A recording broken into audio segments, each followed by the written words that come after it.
இப்போ கோட் வந்து பார்த்தீங்கன்னா சிங்கிள் ஸ்க்ரீனில் ஹிந்தி வெர்ஷன் ரிலீஸ் ஆயிருக்கு. ஆனால் அது பத்தாது. ஏன்னா 70% turnover or 80% turnover is coming from multiplex. அந்த மல்டிப்ளெக்ஸஸ் ஃபுல்லாக ஸ்டாப் பண்ணிட்டாங்க. இதை நெகோசியேஷன்லேயே பண்ணணும். இப்போ ஒரு படம் அதை பிரேக் பண்ண போகுது. அது எது பார்த்தீங்கன்னா அது கங்குவா. இப்போ வந்து ஞானவேல் சார் வந்து கிளியர் கட்டாக அதை நெகோசியேஷன் பண்ணும்போது ஹிந்தி வெர்ஷன் 8 வீக்ஸ் தான் கொடுப்பேன் அப்படின்னு சொல்லிட்டு கிளியர் கட்டாக முதல்ல ஓடிடி பிளாட்ஃபார்ம் சொல்லிட்டாரு. சவுத் மட்டும் தான் 4 வீக்ஸ். ஆனால் ஹிந்தி வந்து நான் வந்து 8 வீக்ஸ்லாம் கொண்டு வருவேன். ஒரிஜினல் பான் இந்தியா மூவியா வந்து கங்குவா தான் வரப்போகுது. கங்குவா தான். இன்ஃபேக்ட் இந்தியாவில் இந்த இப்போ சவுத்துலேருந்து வர படங்கள்ல, அதாவது சவுத்துன்னு விட்டுருங்க, ஏன்னா தெலுங்கு ஆல்ரெடி அச்சீவ் பண்ணிட்டு இருக்காங்க. தமிழ்லேருந்து வர படங்கள்ல முதல் முறையா கங்குவா வந்து 8 வீக்ஸ் விண்டோவில் பேன் இண்டியா படமாக வரும். இப்போ கல்கி ஏன் இவ்வளோ பெருசாக பண்ணிச்ச நம்பர்? பிகாஸ் நார்த் இந்தியாவில் அவ்வளோ பெரிய நம்பர் வந்தது. பாகுபலி ஏன் பண்ணிச்சு, RRR ஏன் பண்ணிச்சு, KGF 2 ஏன் பண்ணிச்சு, இது எல்லாமே நார்த் இந்தியாவில் ஒரு 400 கோடி 450 கோடி பணத்தொட்டு தான். காந்தாரம் அப்படி பண்ணிச்சு நார்த் இந்தியாவில். நார்த் இந்தியாவில் நீங்கள் மிகப்பெரிய டவுனர் எடுக்காம பேன் இண்டியா படம்னே சொல்றது வேஸ்ட். ஒரு பேன் இண்டியா படம் அப்படின்னா நார்த் இந்தியாவில் மல்டிப்ளெக்ஸ் ரிலீஸ் ஆகணும். சிங்கிள் ஸ்கிரீன் நீங்கள் ரிலீஸ் பண்ணலாம். ஓகே, அவங்களுக்கு வந்து இந்த ரூல் இல்லை, 8 வீக்ஸ் விண்டோன்றது கிடையாது. ஆனால் 8 வீக்ஸ் விண்டோவில் நீங்கள் ஒரு படத்தை கொண்டு வந்தால் தான், நான் சொல்றது அட்லீஸ்ட் அதாவது ஹிந்தி வெர்ஷனை திரையரங்கில் 8 வீக்ஸ் பண்ணாதான் நீங்கள் வந்து ஓடிடியில் அந்த ஓடிடி கன்வின்ஸ் பண்ணணும் அவங்கள. அப்படி பண்ணீங்கன்னா 8 வீக்ஸ் வந்து நீங்கள் வந்து திரையரங்கில் கொண்டு வரலாம்.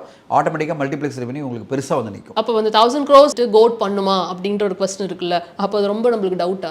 நார்த் இந்தியா சப்போர்ட் இல்லாமல் உங்களால் அந்த மாதிரி ட்ரீம் பண்ண முடியாது. அஜித் சார் பல காலமாக ஒன்றுமே பண்ணாமல் இவ்வளோ பெரிய வசூல் சாதனை பண்ணிட்டு இருக்காருல்ல, நீங்கள் பார்க்குறீங்களா இல்லையா? துணிவு படத்தில் என்ன பண்ணாங்க அவங்க? அவர் எதுவுமே பண்ணல, ஆனாலும் படம் வந்து அவ்வளோ பெரிய வசூல் சாதனையே பண்ணுது. இவங்க 2 பேருமே வந்து அவ்வளோ பெரிய ஐகானிக் ஸ்டார்ஸாக இருக்காங்க தமிழ்நாட்டில். அவங்க வரவே வேணாம், ட்விட்டே பண்ண வேணாம், பேசவே வேணாம், நாங்கள் வந்து பார்ப்போம். நான் கூட போய் பார்ப்பேன். ஒரு நியூட்ரல் ஆடியன்ஸாக வந்து சில பேருக்கு ஒரு கேள்வி இருக்கும். அதாவது வந்து எல்லா படத்தையும் வந்து நியூட்ரலாக பார்க்குற ஒருத்தர் அங்கேருந்து ஷாருக் கான் ஜவானுக்கு இங்கே வந்து ப்ரொமோஷன் பண்ணாரு அப்படி யோசிப்பாங்கல்ல. ஸோ அதனால தான் அந்த கேள்வி உங்க முன்னாடி நான் வச்சேன். அது ஒரு மார்க்கெட், ஒரு ஸ்ட்ராட்டஜி. இப்போ ஒருத்தர் ப்ரோமோட் பண்றதுனால அவர் கம்மி கிடையாது, ஒரு ப்ரோமோட் பண்ணாதனால அவர் பெருசு கிடையாது. அப்படி நான் சொல்ல விரும்புறேன். அதுதான். ஸோ மிடில் லெவல் நீங்க சொல்லும்போது டக்குன்னு நம்மளுக்கு ஷாருக் கான் அவர்களை வந்து நீங்க அதனால நீங்க கம்மியா சொல்லிடாதீங்க.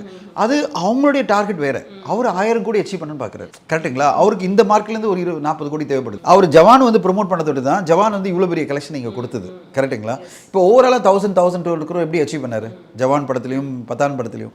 Because he came and promoted. இவங்களுக்கு அந்த எண்ணம் இருக்கா இல்லையான்னு தெரியாது. இல்லை, அவங்களுக்கு தேவையில்லை. அவங்கள பொறுத்தவரைக்கும் நான் தமிழ் படம் எடுக்கிறேன், தமிழ்நாடு சவுத்தில் ஒன்றா போகிறேன், எனக்கு நார்த் இந்தியாலாம் போனஸ், ஓவர்சீஸ் எனிவே எனக்கு மார்க்கெட் இருக்குது, நான் எதுக்கு ப்ரொமோட் பண்ணணுன்ற ஸ்ட்ராட்டஜி அவங்க டிசைட் பண்ணிட்டாங்கன்னா நீ ஒன்றுமே பண்ண முடியாது. அதனால் ப்ரொமோட் பண்ணுறவங்களாம் கம்மி கிடையாது. ப்ரொமோட் பண்ணுறவங்க அந்த 1000 crore நோக்கி போகலாம்.